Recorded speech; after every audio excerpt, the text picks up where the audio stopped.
Welcome friends, जय भारत जय Hindustan. Friends, आज की वीडियो में हम बंगाल में द्वैध शासन से संबंधित एक महत्वपूर्ण प्रश्न पर बात करने वाले हैं। वो प्रश्न क्या है? देखिए, द्वैध शासन ने बंगाल के नवाब को शक्तिहीन बना दिया कैसे? ठीक है, इसी को अगर हम अंग्रेजी में कहें तो हम कहेंगे how come did the dual government in Bengal made nawab of Bengal powerless. ठीक है, तो इसी प्रश्न का उत्तर हम ढूंढने की कोशिश करेंगे इस वीडियो में, क्योंकि आप जानते हैं कि जहां तक यूपीएससी और पीसीएस का सवाल है, वहां पर सब्जेक्टिव क्वेश्चंस जो हैं उनकी जो भूमिका होती है बहुत अहम होती है आपके सिलेक्शन में। तो द्वैध शासन क्या है ये मैं आपको डिटेल में पढ़ा चुका हूं। आप मॉडर्न इंडियन हिस्ट्री के प्लेलिस्ट में जाएंगे, जिन्होंने नहीं देखा उनके लिए मैं कह रहा हूँ, वो मॉडर्न इंडियन हिस्ट्री के प्लेलिस्ट में जाएंगे और वहाँ पर उनको मिल जाएगा पूरा डिटेल वीडियो द्वैध शासन पर बंगाल में। ठीक है, तो ये वहाँ देख लीजिएगा। अभी हम सिर्फ इस पे बात करेंगे, हालांकि थोड़ा बहुत ये भी आप यहाँ पे समझ पाएंगे कि द्वैध शासन क्या है। बिना इसके आप नहीं समझ सकते कि नवाब जो है बंगाल का वो शक्तिहीन कैसे हो गया, पावरलेस कैसे हो गया। तो देखिए, एक बात यहाँ पर समझिएगा, ये जो नवाब है ना बंगाल का, ये कौन है? तो नवाब जो है जो बंगाल की सत्ता चलाता था उस समय, आप जानते हैं कि 1707 के बाद, यानी 1707 में मुगल बादशाह औरंगजेब की डेथ हो जाती है, मृत्यु हो जाती है, और उसके बाद मुगलों की जो केंद्रीय सत्ता है वो कमज़ोर पड़ जाएगी और तमाम जो क्षेत्रीय शक्तियां हैं वो अपने आप को इंडिपेंडेंट करना शुरू करेंगी। उसमें एक बंगाल भी है, और आप देखेंगे कि मुर्शीद कुली खान के नेतृत्व में बंगाल स्वतंत्र होता है और मुर्शीद कुली खान ही पहला नवाब बनता है बंगाल का। तो बंगाल में जो सत्ता के शीर्ष पर है वो नवाब है। तो जो भी सत्ता के शीर्ष पर होता है, चाहे वो लोकतंत्र हो या चाहे राजतंत्र हो, तो वो सत्ता कैसे चलाता है? वो धन से चलाता है, पैसे से चलाता है। और वो पैसा कहाँ से आता है? रेवेन्यू से, राजस्व से। और ये राजस्व किससे वसूला जाता है? तो आप जानते हैं कि जनता से ही ये राजस्व वसूले जाते हैं तमाम तरह के टैक्सेस के रूप में, और उसके बाद उन्हीं को फिर जनता पे खर्च किया जाता है। तो जब तक आपके पास ठीक ठाक राजस्व आता रहेगा, आप जनता के वेलफेयर के काम करते रहेंगे, प्रशासनिक कार्य को करते रहेंगे। अगर आपके पास धन नहीं आएगा, यानी कि सत्ता के पास, सरकार के पास यदि धन नहीं आता, राजस्व नहीं आता, टैक्सेस नहीं आते, तो सरकारें भी ठीक तरह से काम नहीं कर पाएंगी जनता के वेलफेयर की, और अपने आप को उसमें असमर्थ पाएंगी।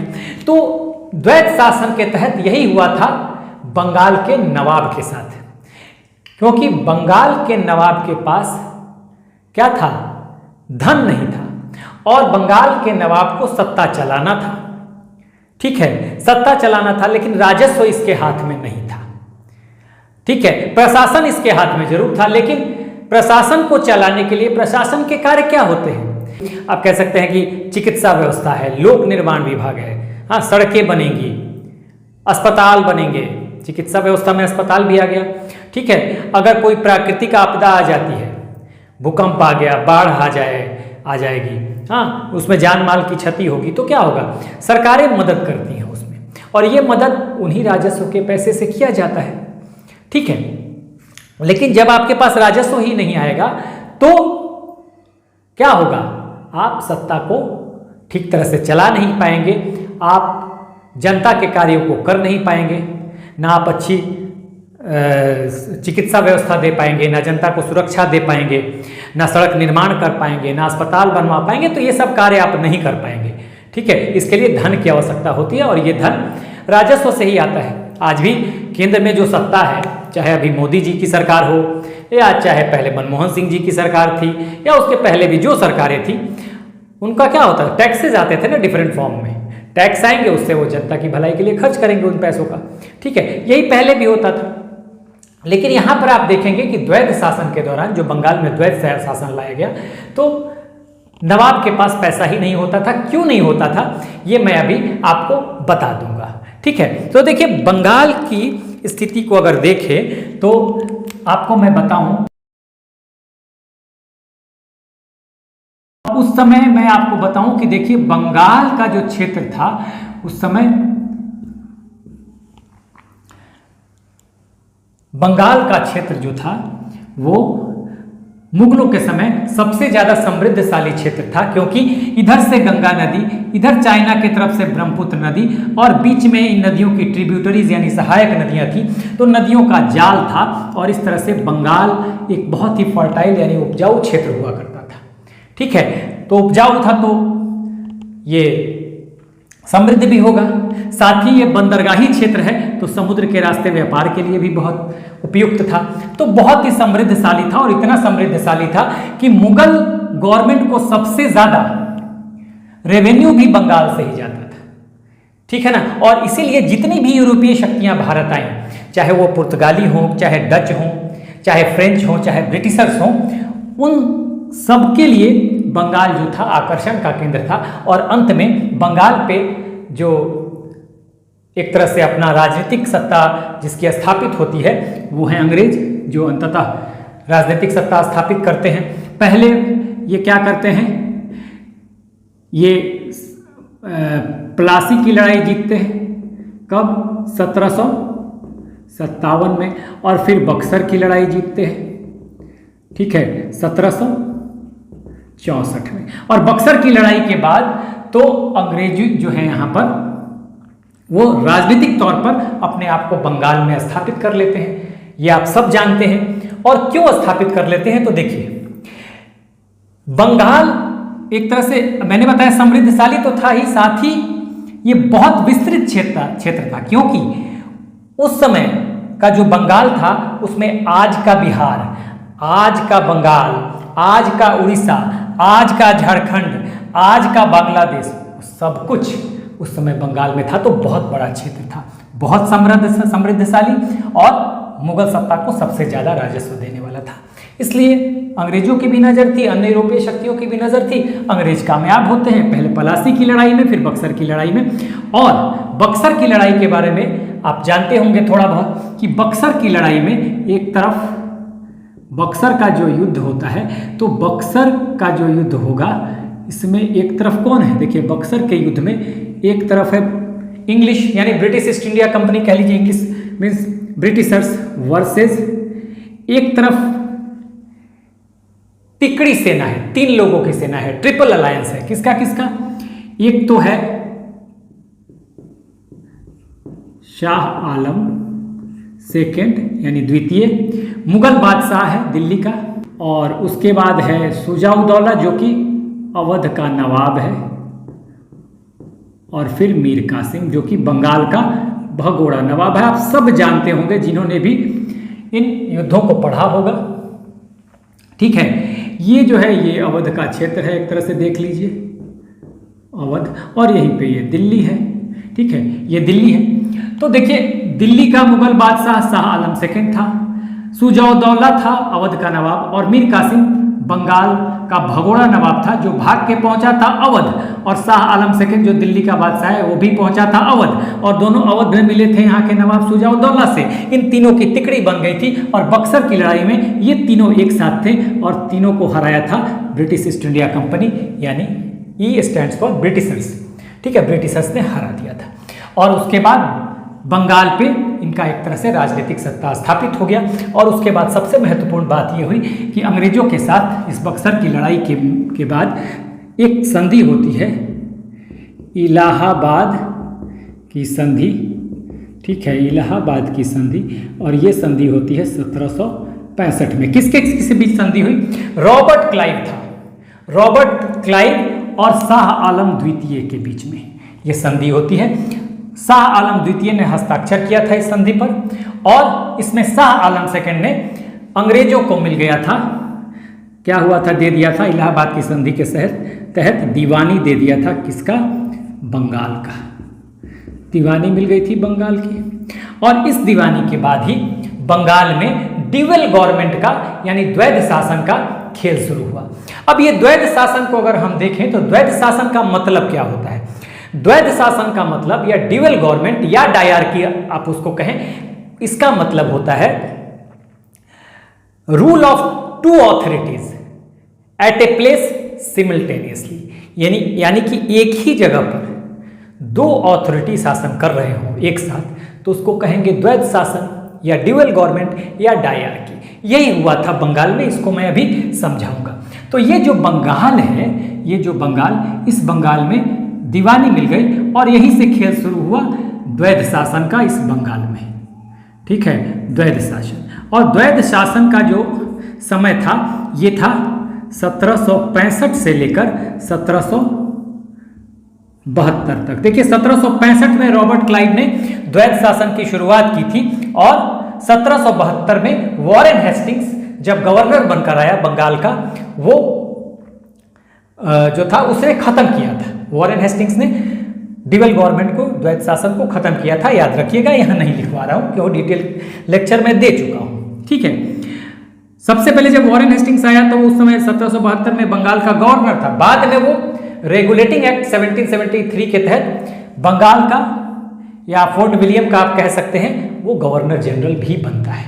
ठीक है, ये तो खैर अलग बातें हैं। अभी हम इस पे बात कर रहे थे, तो देखिए यहीं से जवाब आएगा कि किस तरह से पैसे के अभाव में नवाब जो है शक्तिहीन हो जाता है। अब देखिए, मैंने आपको बताया कि 1707 में औरंगजेब की डेथ होती है और औरंगजेब की मृत्यु के बाद केंद्रीय सत्ता कमजोर होती है और फिर कई क्षेत्रीय शक्तियां उभर कर आती हैं और उसी में एक क्षेत्रीय शक्ति है ये बंगाल। और बंगाल स्वतंत्र बंगाल की स्थापना करने का श्रेय जो जाता है वो मुर्शीद कुली खान को जाता है और मुर्शीद कुली खान ही प्रथम नवाब था। तो इस तरह से बंगाल की सत्ता उस समय कौन देख रहा था? बंगाल में गवर्नमेंट का हेड कौन होता था? नवाब होता था। और नवाब को अगर देखें तो नवाब के पास दो पावर होती थी, बंगाल के नवाब के पास। हाँ, नवाब जो बंगाल का है इसके पास दो तरह की शक्तियाँ होती थी। एक शक्ति होती थी दीवानी की, दीवानी का मतलब होता है राजस्व वसूली का अधिकार, और दूसरी शक्ति होती है निजामत की, होती थी निजामत की। निजामत का मतलब प्रशासन, प्रशासन तो प्रशासनिक का, दीवानी मतलब राइट टू कलेक्ट रेवेन्यू, राजस्व वसूली का अधिकार। ठीक है, यही मिल गया था अंग्रेजों को बक्सर की लड़ाई के बाद इलाहाबाद की संधि के तहत। तो दीवानी का भी अधिकार पहले बंगाल के नवाब को होता था और निजामत का भी अधिकार होता था। निजामत के तहत प्रशासनिक काम आते हैं, जैसे मैंने बताया सुरक्षा व्यवस्था जनता की है, हाँ वो देखनी है, चिकित्सा है, अस्पताल है, ठीक है, मतलब हेल्थ सेक्टर को देखना है आपको, लोक निर्माण है जिसमें सड़कों की मरम्मत, सड़कों का निर्माण, उसके अलावा प्राकृतिक आपदा कोई आती है, बाढ़ आ गया, भूकंप आ गया, अन्य कोई प्राकृतिक अकाल आ गया, तो जनता की मदद करनी है सरकार को। ठीक है, और तमाम अन्य तरह के प्रशासनिक कार्य होते हैं। तो ये निजामत का भी अधिकार बंगाल के नवाब को होता था, दीवानी का भी अधिकार होता था, यानी राजस्व भी वसूलेगा और प्रशासन भी करेगा। यहाँ से राजस्व वसूलेगा नवाब और इन पैसों को निजामत यानी प्रशासनिक कार्यों पे खर्च करेगा। सीधी सी बात है। लेकिन द्वैध शासन में क्या हुआ? देखिए, द्वैध शासन में क्या हुआ कि दीवानी का जो काम है, हाँ, दीवानी का अधिकार गया ब्रिटिश ईस्ट इंडिया कंपनी के पास।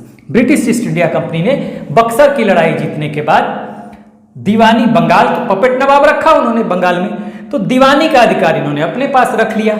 यानी कि दीवानी का मतलब क्या था? ये राजस्व का अधिकार इनके पास हो गया, और जबकि निजामत यानी प्रशासन किसके पास रहा? प्रशासन रहा नवाब के पास। ठीक है, बंगाल के नवाब के पास। अब देखिए क्या अंतर आ गया। पहले बंगाल के नवाब के पास दीवानी भी था, ये राजस्व वसूली का भी अधिकार इसके पास था, और फिर निजामत का अधिकार, प्रशासन चलाने का भी अधिकार था। यानी जनता से ये राजस्व वसूलेगा यहाँ पर और उन पैसों को निजामत के कार्यों पे खर्च करेगा।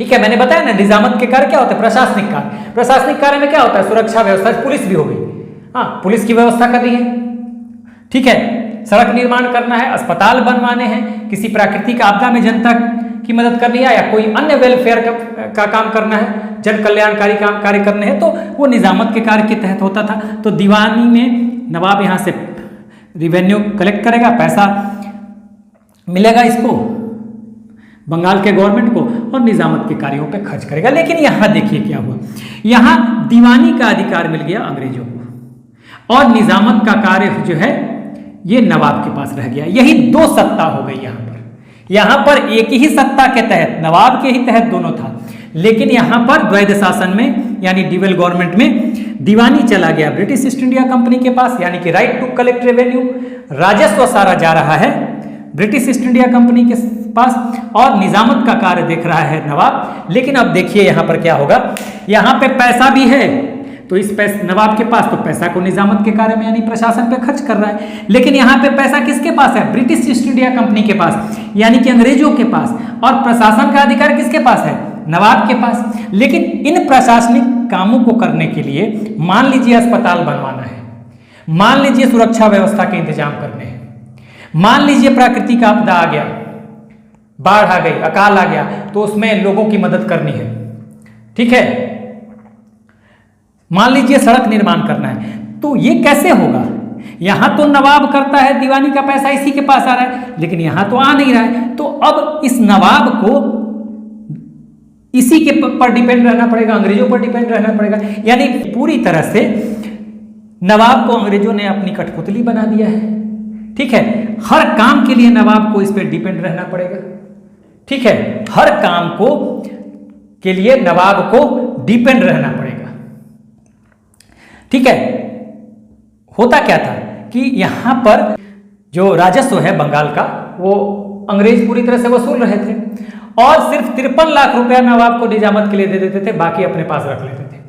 और होता क्या था मैं आपको बताऊं कि पहले बक्सर की लड़ाई के पहले तक अगर देखें, जब अंग्रेज भारत में आए थे तो बक्सर की लड़ाई के पहले तक वो क्या करते थे कि ब्रिटेन से सोने और चांदी लेकर आते थे और वहीं से इन्हीं सोने और चांदी से वो क्या करते थे, वो कच्चा माल खरीदते थे भारत से और उन कच्चे माल को वो भेजते, उन कच्चे मालों को भेजते थे कहाँ, ब्रिटेन, जहाँ मशीनों में वो फिनिश्ड गुड के रूप में, फिनिश्ड गुड्स के रूप में वो तैयार होते थे। फिर उन तैयार माल को भारत में और अन्य देशों में बेचा जाता था। तो पहले यही होता था कि अपना धन नहीं लगाते थे, सिर्फ सोने चांदी लगाते थे। वो धन, वो भी धनी है, मतलब रुपया नहीं लगाते थे, हाँ, पैसा अपना कैश नहीं लगाते थे, सोने चांदी लगाते थे ब्रिटिशर्स। लेकिन यहां पर क्या हुआ, बक्सर की लड़ाई के बाद जब से दीवानी उनके हाथ में आया, यानी राजस्व इनके हाथ में आ गया, तो इन्होंने क्या किया कि बंगाल के धन से ही ये बंगाल से कच्चा माल खरीदने लगे और उसे ब्रिटेन भेजने लगे।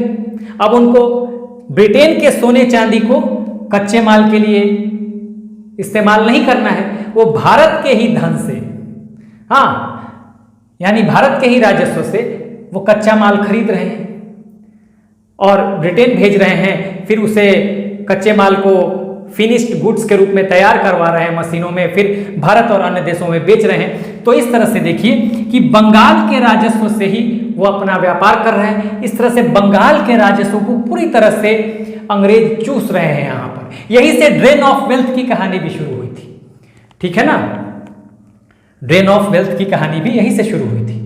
तो इस एक तरह से इन्होंने पूरी तरह से बंगाल के राजस्व को चूस लिया था, ठीक है। अकाल भी आया था 1770 में और बंगाल की एक बड़ी जनसंख्या जो है उस समय मौत के मुंह में चली गई थी।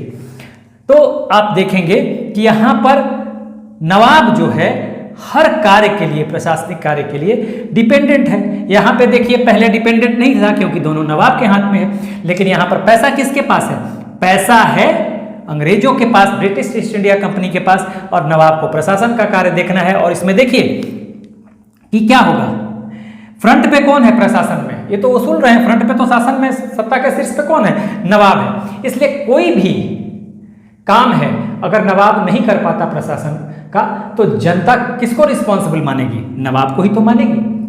यहां पर देखिए नवाब के पास अधिकार नहीं है, सिर्फ रिस्पॉन्सिबिलिटी है, जबकि अंग्रेजों के पास राजस्व का अधिकार है और इनके पास कोई रिस्पॉन्सिबिलिटी, उत्तरदायित्व नहीं है। उत्तरदायित्व से बचे हुए हैं, उत्तरदायित्व इन्होंने डाल दिया है, रिस्पॉन्सिबिलिटी डाल दी है प्रशासन की किस पर, नवाब पर। लेकिन जब पैसे के अभाव में नवाब कोई काम नहीं कर पाएगा जनता का, तो जनता से गाली भी कौन सुनेगा, नवाब ही सुनेगा। तो पैसे के अभाव में नवाब यहां पर क्या कर रहा है, प्रशासनिक कार्यों को करने में असमर्थ है और इसलिए नवाब जो है अपने आप को पूरी तरह से शक्तिहीन पाता है यहां पर।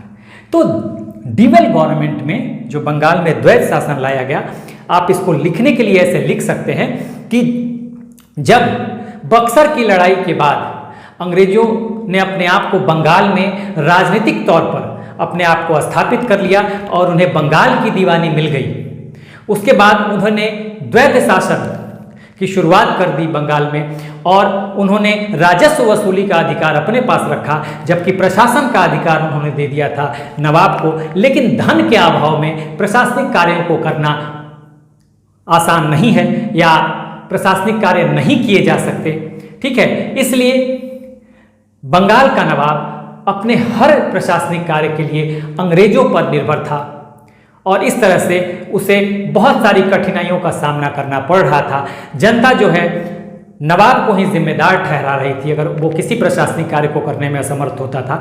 तो इस तरह से धन के अभाव ने क्या किया, बंगाल के नवाब को पूरी तरह से शक्तिहीन कर दिया, ठीक है। यही आपका जवाब होगा। थोड़ा बहुत अगर आपको और इसमें से निचोड़ निकालना होगा, आप निकाल सकते हैं। 100, 150, 200 वर्ड्स, 300 वर्ड्स बड़ी आराम से लिख सकते हैं। तो बस आपका जो लबोलुआब होगा आंसर का, बस यही है कि धन का अभाव किसको था, बंगाल के नवाब को, ठीक है। और इसी ने नवाब को क्या बना दिया, शक्तिहीन यानी कि पावरलेस, ठीक है। तो यही कारण था, यहां से आप बड़ी अच्छे से लिख सकते हैं। बस इतना याद रखिए, धन का अभाव था और इसी वजह से, क्योंकि धन किसके पास जा रहा था, दीवानी का अधिकार ब्रिटिश ईस्ट इंडिया कंपनी के पास था और नवाब जो है प्रशासनिक कार्य नहीं कर पा रहा है धन के अभाव में, तो शक्तिहीन हो गया, पावरलेस हो गया। तो यही आपका आंसर होना चाहिए, कॉम्पैक्ट आंसर होना चाहिए। अब यहाँ से जो ऑब्जेक्टिव क्वेश्चन है वो तो आप ऐसे भी लिख सकते हैं। दोनों युद्धों को आपने पढ़ा है, तो इलाहाबाद की संधि 1765 में होती है, उसमें अंग्रेजों को दीवानी का अधिकार मिलता है। तो पूछा जा सकता है अंग्रेजों को दीवानी का अधिकार किस संधि के तहत मिला, तो इलाहाबाद की संधि के तहत। उसके बाद द्वैत शासन की शुरुआत कब होती है, 1765 में। शुरू किसने किया द्वैत शासन, तो इसका श्रेय जाता है रॉबर्ट क्लाइव को। जबकि खत्म किसने किया, तो 1772 में खत्म किया गया था वॉरेन हेस्टिंग्स के द्वारा। वॉरेन हेस्टिंग्स 1772 में बंगाल का गवर्नर बनकर आया था and under the regulating act 1773 उसे बंगाल का गवर्नर जनरल या फोर्ट विलियम का गवर्नर जनरल बना दिया गया था, ठीक है। तो ये था द्वैत शासन में दीवानी का अधिकार किसके पास था, तो अंग्रेजों के पास या ब्रिटिश ईस्ट इंडिया कंपनी के पास। या पूछा जा सकता है राजस्व वसूली का अधिकार किसके पास था, तो ब्रिटिश ईस्ट इंडिया कंपनी के पास या अंग्रेजों के पास। प्रशासन का अधिकार किसके पास था, तो बंगाल के नवाब के पास है, ठीक है। तो इस तरह से, और ये सब तो आप जानते ही हैं कि बक्सर की लड़ाई किसके किसके बीच हुई थी, तो ये तीनों हैं यहाँ पर, ठीक है। तो ये सब आप पलासी 1757 में मेरे ख्याल से आप समझ गए होंगे। तो इस प्रश्न का जवाब आपको मिल गया होगा, तो आप ले लीजिए एक screenshot. So this is the end of the video. Do like, share and subscribe. Take care. Keep smiling. Jai Hind.